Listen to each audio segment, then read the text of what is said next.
presentamos la secuencia que invoca la ley como es. Derecho con clase, con el doctor Vladimir Paucar Torres.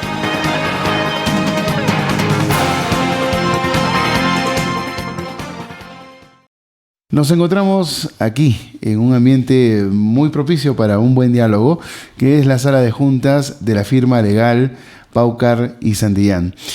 Y también junto a uno de los abogados, de los doctores que aquí en Huaraz tienen el mayor rango, el mayor nivel, el doctor Paucar Torres. ¿Cómo está, doctor Vladimir Paucar Torres, en esta nueva secuencia, iniciando algo nuevo aquí en el programa, precisamente con usted? Sí, efectivamente, Lucho, muchas gracias más bien por la visita, por esas palabras de bienvenida y lógicamente empezando un proyecto tan importante que se concibió gracias también a tu enfoque, a tu idea, como es esta secuencia Derecho con Clase. Uh-huh. El nombre Derecho con Clase en realidad tiene que ver pues con el hecho de que vamos a hablar directamente de temas que nos atañen a todos nosotros, pero que a veces no lo sabemos. Nos atañen por el tema de las noticias, porque nos pasa, porque les pasa a otros, pero hay que darle clase al derecho.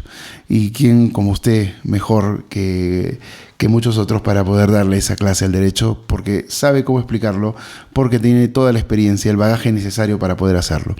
Sí, efectivamente, un poco cuando hablamos de este tema de derecho con clase, más allá del término clase, uh-huh, yo creo que se ha perdido un poco el tema de la ética, el tema de los principios que subyacen al derecho, ¿no? El derecho, uh-huh, muy al margen de ser un conjunto de normas, de regulación de conductas, hay algo que subyace a ello, que lo sustenta, que son como principios muy fundamentales, como la igualdad, la libertad, uh-huh, la justicia misma, ¿no? Entonces, el derecho y la actuación del abogado dentro del campo del derecho tiene que también estar ligado con el tema ético, con el tema deontológico, porque si no, perdería su razón de ser y seríamos simplemente un instrumento mecánico de la ley, y eso no es la razón de ser. Claro, por supuesto. Y qué bueno que iniciamos esta secuencia aquí en el programa, y de hecho que también esta secuencia se va a difundir en los canales de redes sociales, así es que tenemos para aprender bastante, se va a hacer bastante docencia aquí en esto, doctor. Y para empezar, ¿qué le parece si hablamos acerca de la famosa ley Soto, ¿no? Que tiene que ver con un tema de prescripciones? Algunos especialistas han hablado de que sí era saludable una ley de este tipo, pero que no era el momento. Al final se ha favorecido pues Vladimir Cerrón, no solamente el presidente del Congreso, quien también estuvo detrás de esa ley, y seguramente más gente lo va a hacer, se va a ir favoreciendo. Pero nos gustaría conocer un poco más de ese enfoque que le da la ley, si es que realmente es saludable que se diera eso, y por cuánto tiempo se tiene que dar en realidad, porque no este tipo de ley de prescripciones, según lo que se ha comentado, tendría que haber sido por un lapso de tiempo determinado y no que sea algo permanente. A ver, hay que entender algo, en principio. Lo cuestionable es si ha sido una ley con nombre propio. Las leyes y el espíritu de las leyes y cómo se gesta una ley y cómo se aprueba una ley es para su aplicación para todos. Uh-huh. Es decir, tiene que una finalidad pública, una finalidad de beneficio a la sociedad, a la colectividad. Es por eso que no se pueden hacer leyes personalizadas con nombre propio. Claro.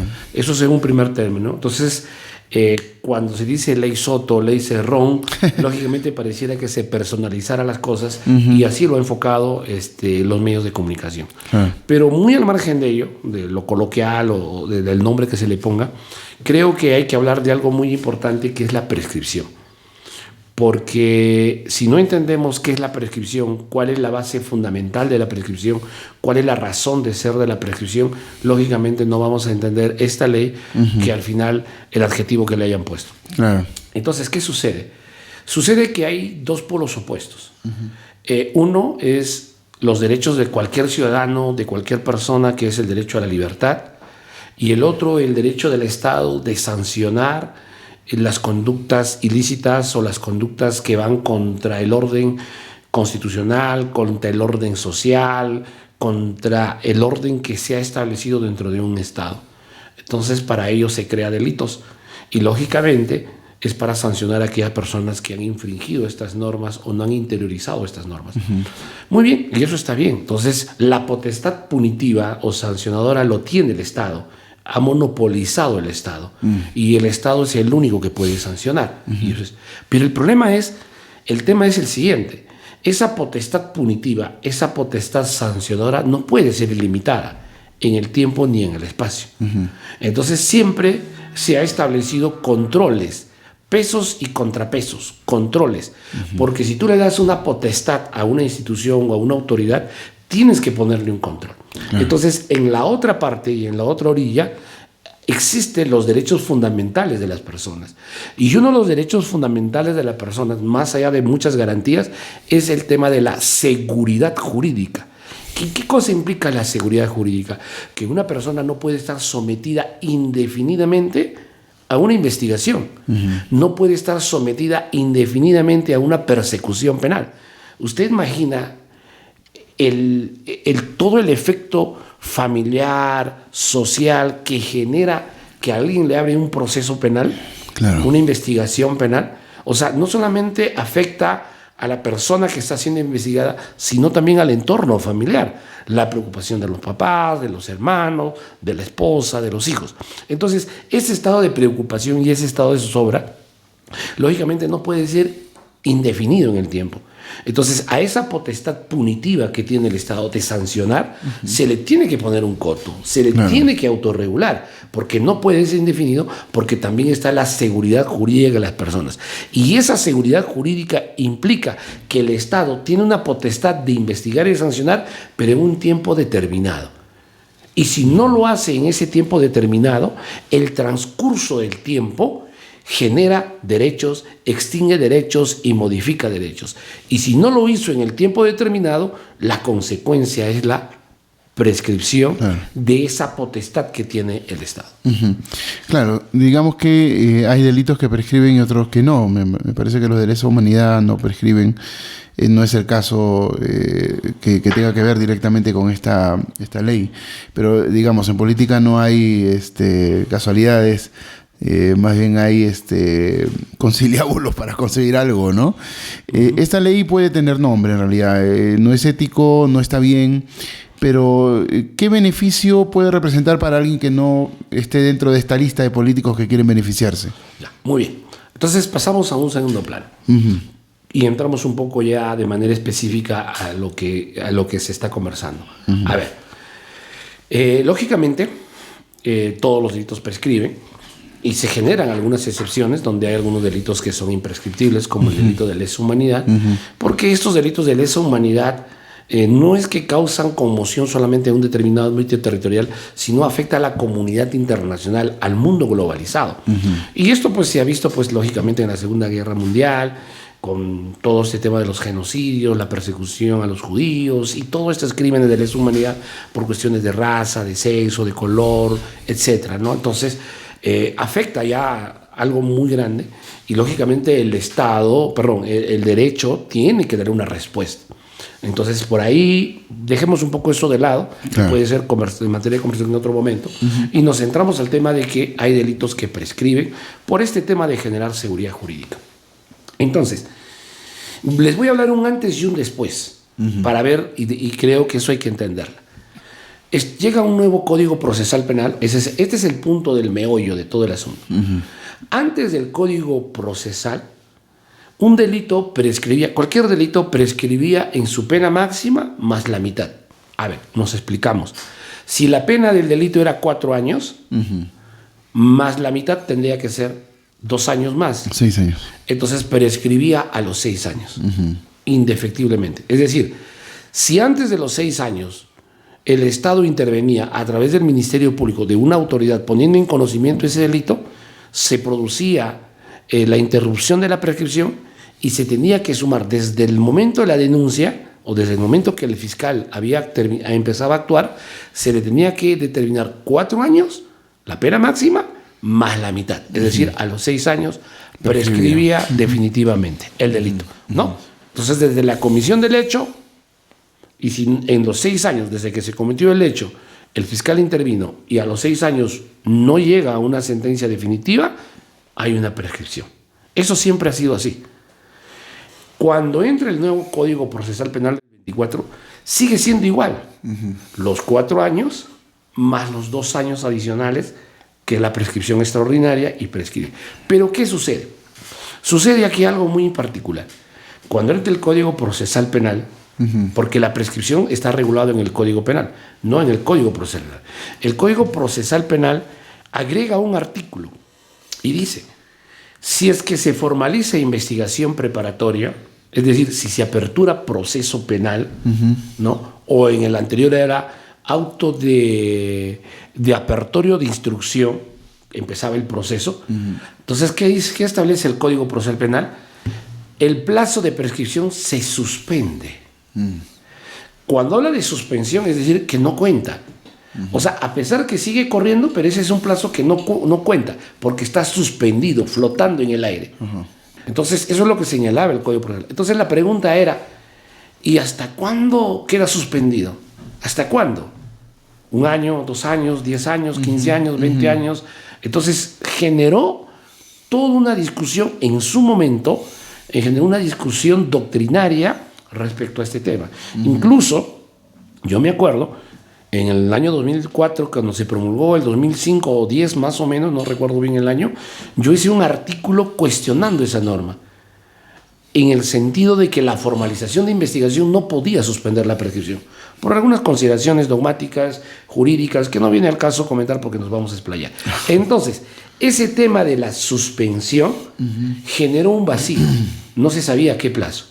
¿Y cómo se complementó? Se complementó a través de pronunciamientos de la Corte Suprema, con acuerdos plenarios, con jurisprudencias, y decía que ese plazo no podía ser más la pena máxima más la mitad.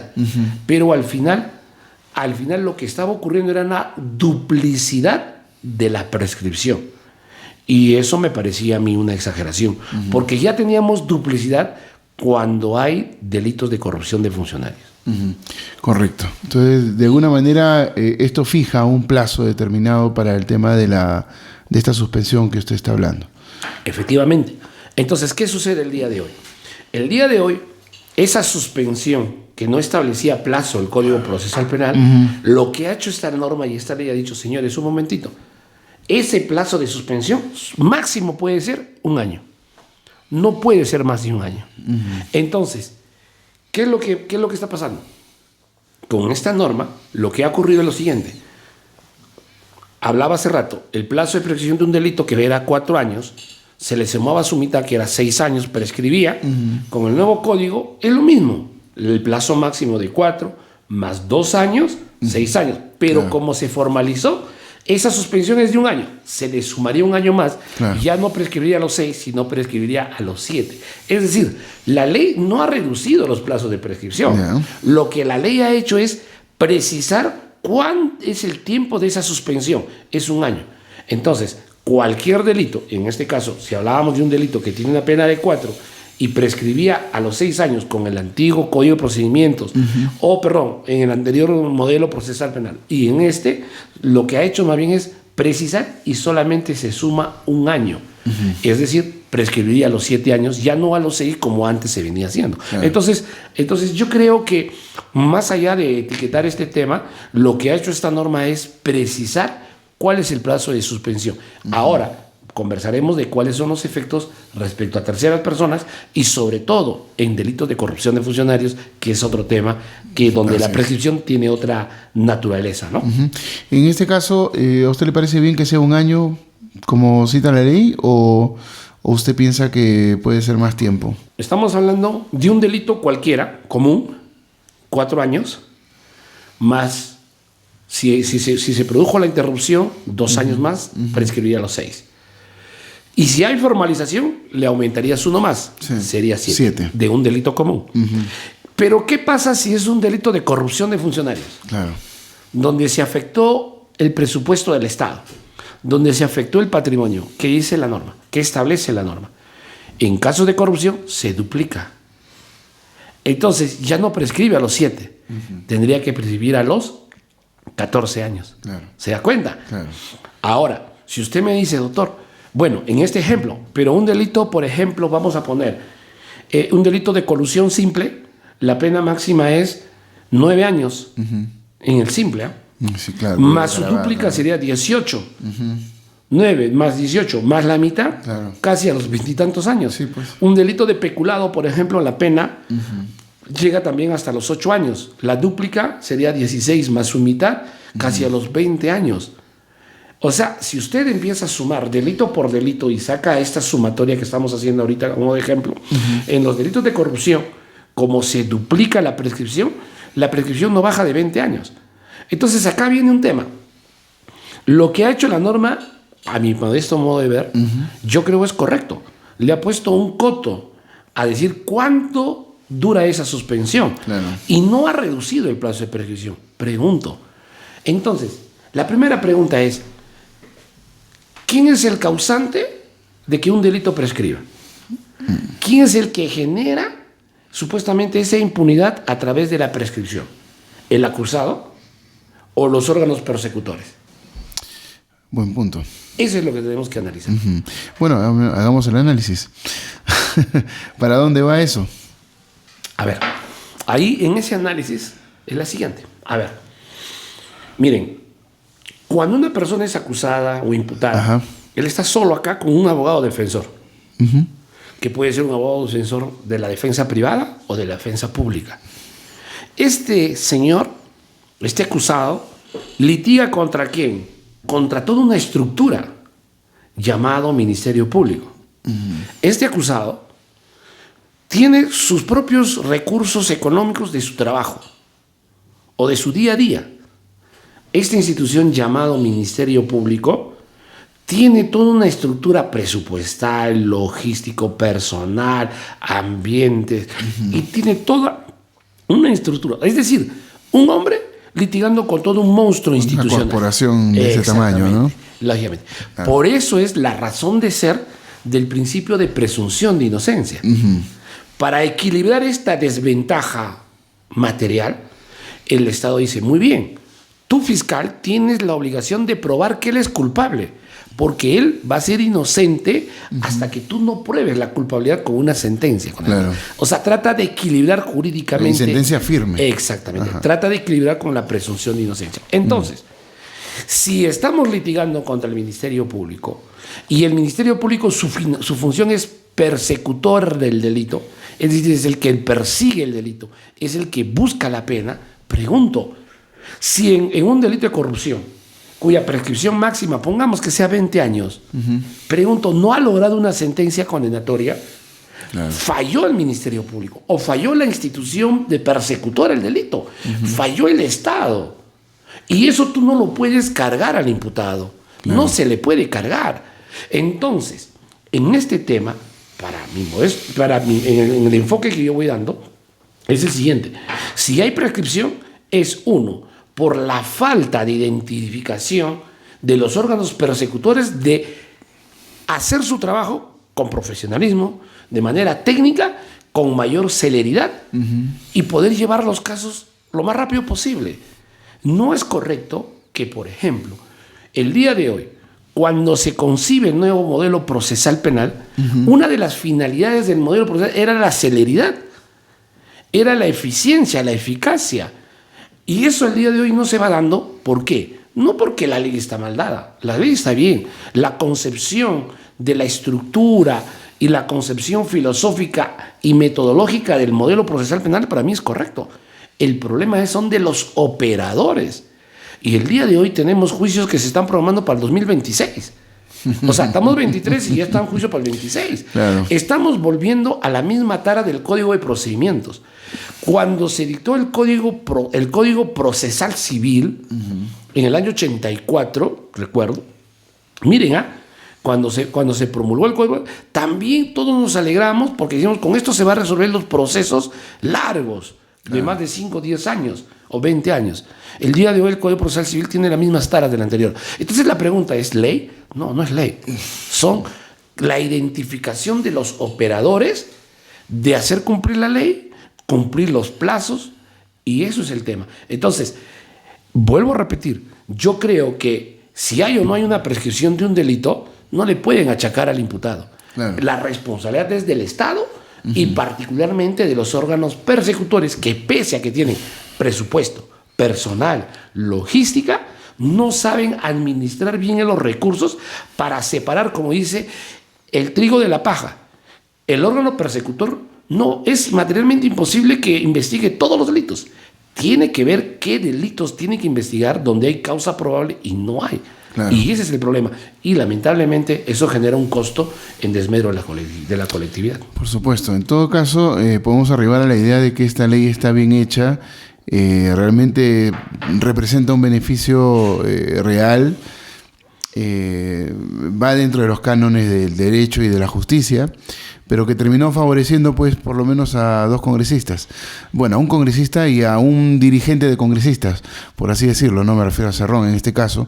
Y quién sabe a quiénes más que todavía no salen a la luz, que tengan por ahí algunas cosas medio oscuras, ¿no? Lo que usted dice es correcto. Uh-huh.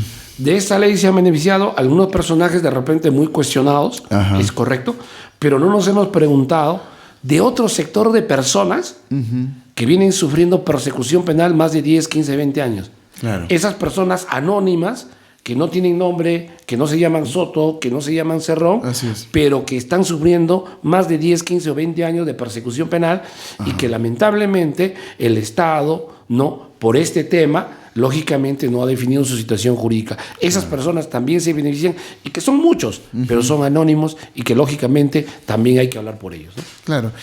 Ahí me parece bien que usted lo enfoque de esta manera y que nosotros podamos entenderlo y saber que de todas maneras se está efectuando, digamos, algo justo para muchas personas, porque es bien cierto que la Fiscalía se encarniza bastante dentro de los procesos, ¿no?, con la persona imputada.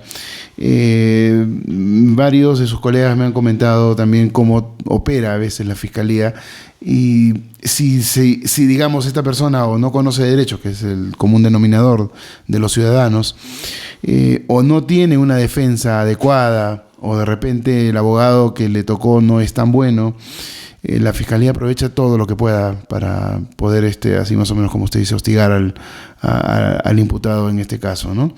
¿Qué se tiene que hacer cuando, esto ya deviene un poco del tema, cuando uno comienza a sentir ese hostigamiento por parte de la Fiscalía y uno se da cuenta que no lo están investigando realmente, pero solamente quieren conseguir culpabilizarlo, condenarlo? Miren, a ver, en principio yo creo que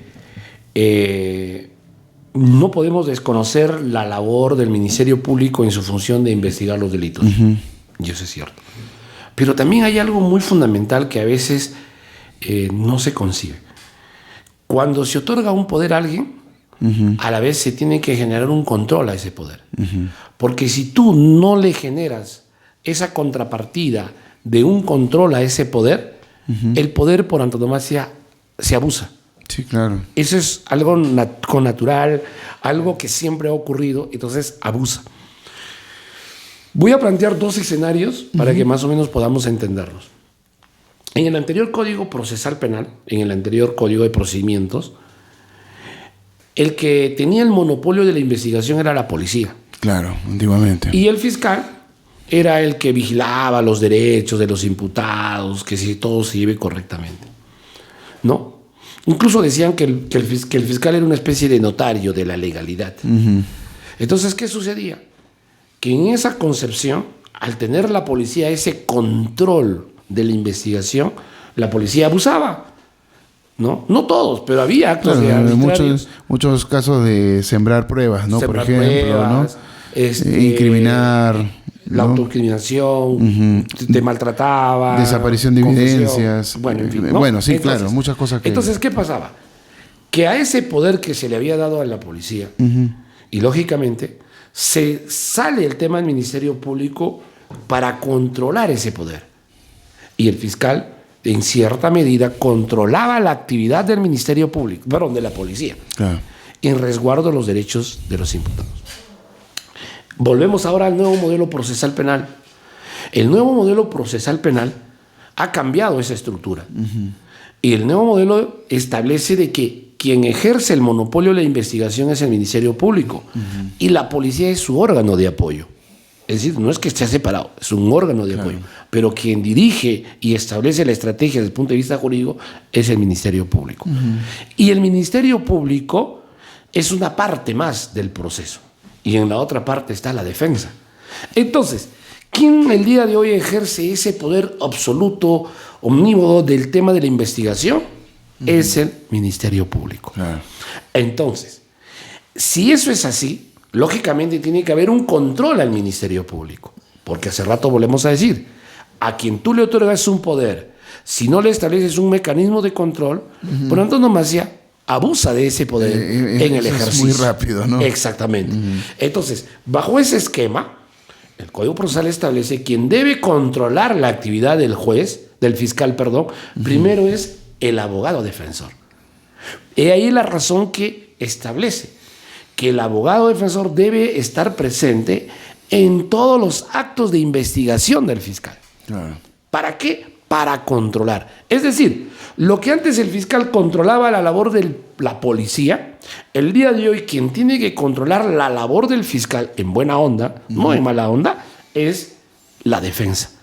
Entonces, si eso implica que la defensa tenga que estar preparada, tenga que conocer el modelo, tenga que conocer las técnicas de investigación, las técnicas de la litigación, las técnicas del modelo procesal penal.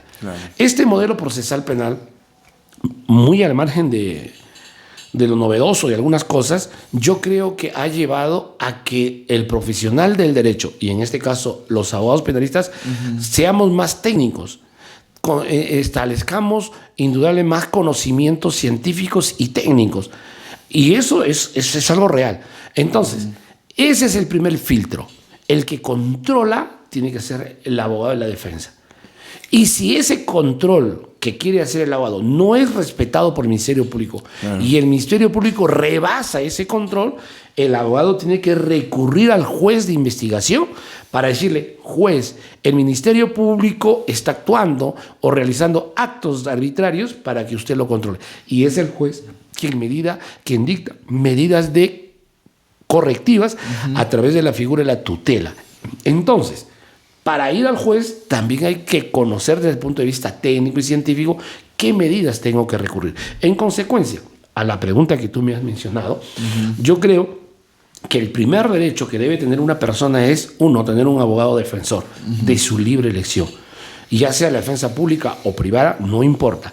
Pero yo creo que más allá de eso, ese abogado también de la libre elección o el que tenga que ser, tiene que estar preparado en las técnicas y en el sistema del proceso penal. Claro. ¿Por qué? Porque si no, el que tiene el poder abusa. Claro.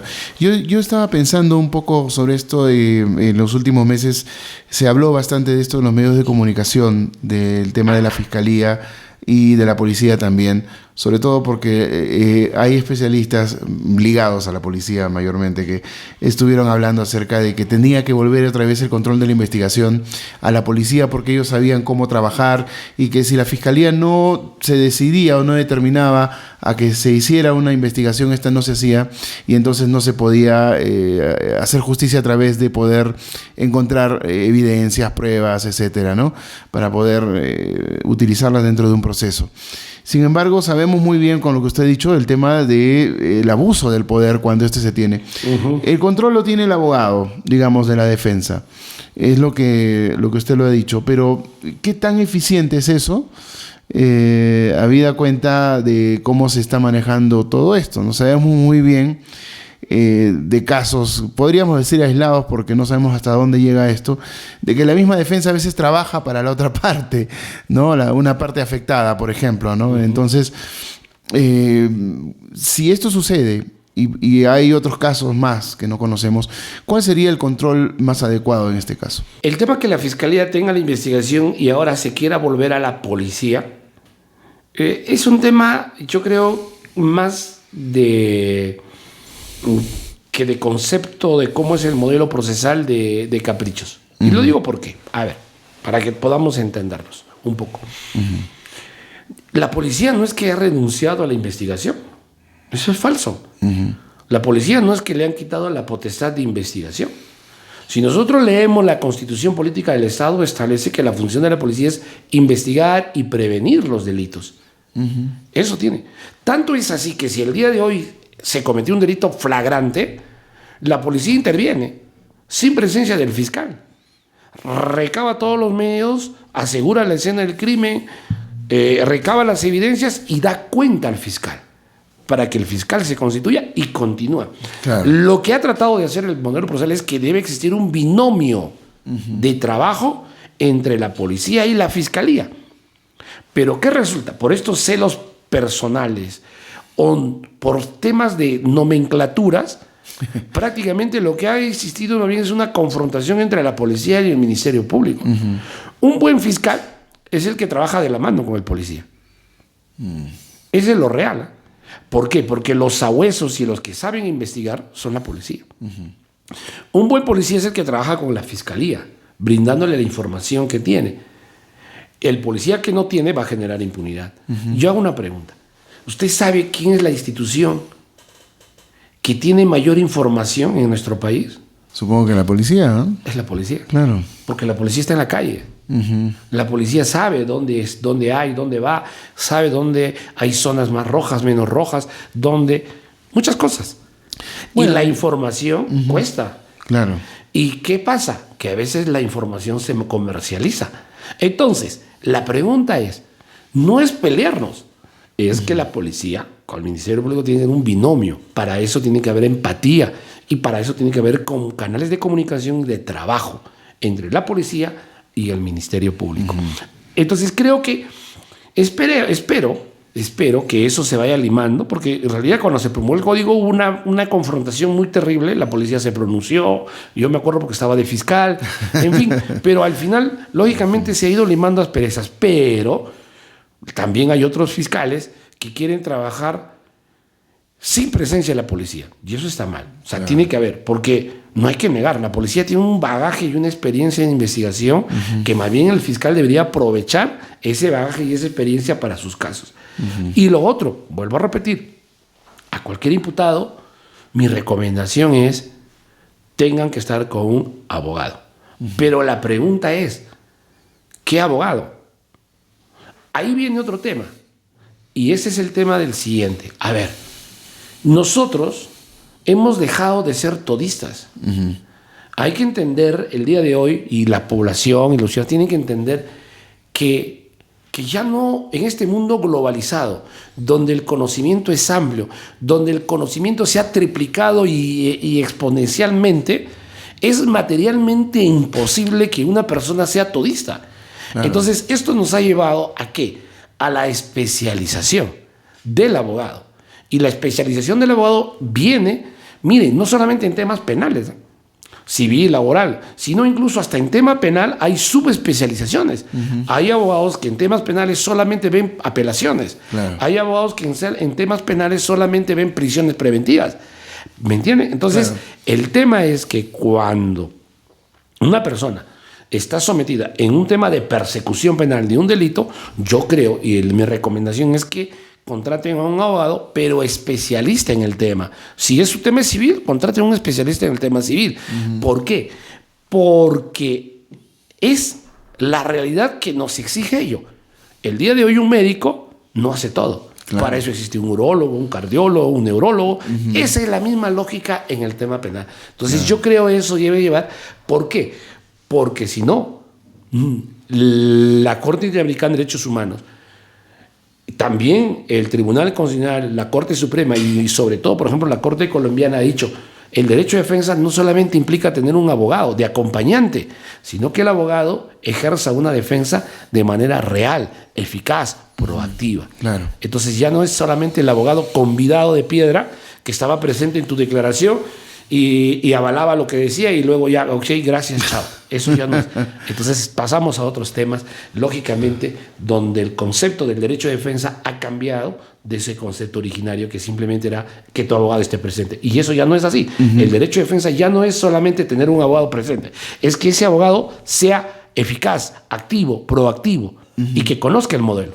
Y eso Claro. lamentablemente implica especialización. Ujú, correcto. Bueno, hemos pasado de un tema a otro y después a otro de una manera bastante, digamos, elástica, dinámica y, por supuesto, didáctica, como dijimos al principio.